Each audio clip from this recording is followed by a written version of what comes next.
Taylor Swift may have a past rep for her famous relationships, but what we really should be focusing on is her impressive real estate portfolio. With penthouses, mansions, and beach abodes from coast to coast, T Swift's homes are enough to make anyone jealous. And it's said her properties are worth a total of $80 million or more. We're gonna take a look at where the star calls home, so in the words of Taylor herself, are you ready for it? In these videos, we don't reveal any addresses, and even though I've done a house tour of my own place, please do not show up at any private residences because it's not safe for anyone. Taylor Swift is a singer-songwriter whose music and songwriting, which is usually inspired by her personal experiences, has received a ton of praise over the years. Not only is Taylor one of the best-selling music artists of our time, she's also one of the world's highest-paid celebrities with an estimated net worth of about $365 million. T Swift is also a queen of reinventing herself, so it should come as no surprise her real estate portfolio is similar. She's lived in cool California homes to sprawling New York City penthouses and everywhere in between, but no matter the home, she's never gone out of style.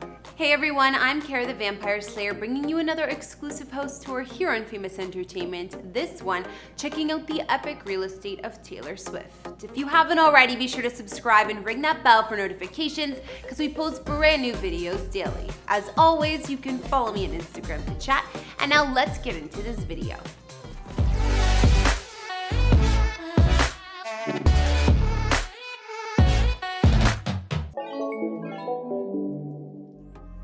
For our first stop, let's check out New York City, where T Swift basically purchased an entire block for $47.7 million.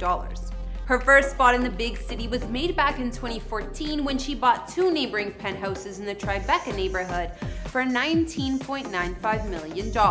Then in 2018, Taylor also snagged the second floor complex in the same building for almost $10 million, which spans over 3,500 square feet of space.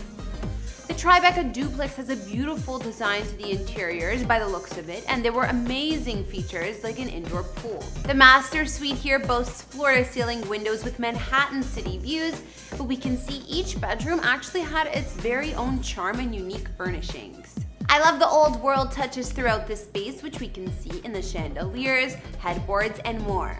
The informal dining room also has full walls of windows on one side, while there's also a pass-through window to the attached kitchen, which offers stainless steel appliances. Elsewhere, there's a double-height living room with a fireplace and ornate chandelier, and a cozier den has yet another fireplace and beamed ceilings overhead. Also in 2017, Taylor bought a 100-year-old 4-level townhouse next door for $18 million, which boasted features like a gym, a spa, antique wide plank wood floors, and a planted terrace with a Japanese paper glass wall.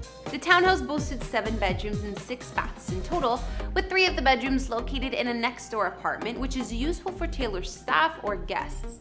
The townhouse is designed by famed architect Leopoldo Rosati and offers a lot of wood paneling, modern vibes, and natural light throughout. A large and open living room has skylights up above, while the kitchen is compact yet chic, comprised of stainless steel appliances and dark wood. The bedrooms were also spacious with plenty of windows and views of the city, and elsewhere in the residence there were features like a home movie theater and rooftop patio.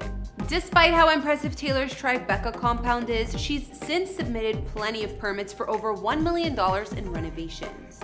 You already know she's done some work to the place. When Taylor needs a getaway, she has her Rhode Island mansion to escape to, which she reportedly snagged in an all-cash deal for $17.75 million. The property sits on 5 acres of land with over 700 feet of beachfront, not to mention it's on the highest point in Watch Hill, giving T Swift amazing views of the water. The quiet neighborhood isn't a huge spot for most celebrities, but that may have been a draw for Taylor to get some much-needed privacy.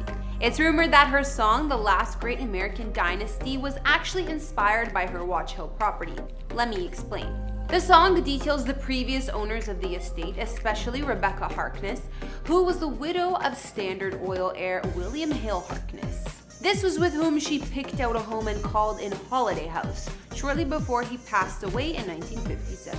Also, according to Taylor's song, after the 4-story home was occupied by Rebecca and Woman with Madness, Their Men and Bad Habits, It was left empty for 50 years before the singer eventually purchased it. She then goes on to sing, "Who knows, if I'd never showed up, what could have been?" Either way, the Rhode Island estate spans 12,000 square feet inside with 8 beds, 9 baths, and 8 fireplaces throughout. Not to mention plenty of space for all her guests when she throws her summer parties. The interior of the home has many period features as you might expect from a 1930s estate, such as the fireplaces, as well as hardwood floors, crown moldings, and 2 kitchens, including a service kitchen. We can tell the generous living spaces come in handy as Taylor has been known to entertain her fellow artists and models at the home. Most notably, her famed 4th of July parties where a ton of photos have been posted to Instagram in the past, showing off her kitchens, common rooms, and the many terraces. Being a Nashville native, of course, T Swift also owns property here. One of her first ever real estate purchases was in 2009 when she bought a penthouse on Nashville's Music Row for $1.9 million, which spans over 3,200 square feet of space. It's a corner unit with 3 bedrooms and 4.5 bathrooms over 2 levels. Penthouse is located at the Adelicia complex and offers soaring ceilings and plenty of floor-to-ceiling windows overlooking the city views. Other amenities in the building itself include a heated Olympic-length pool, gym, and a personal trainer.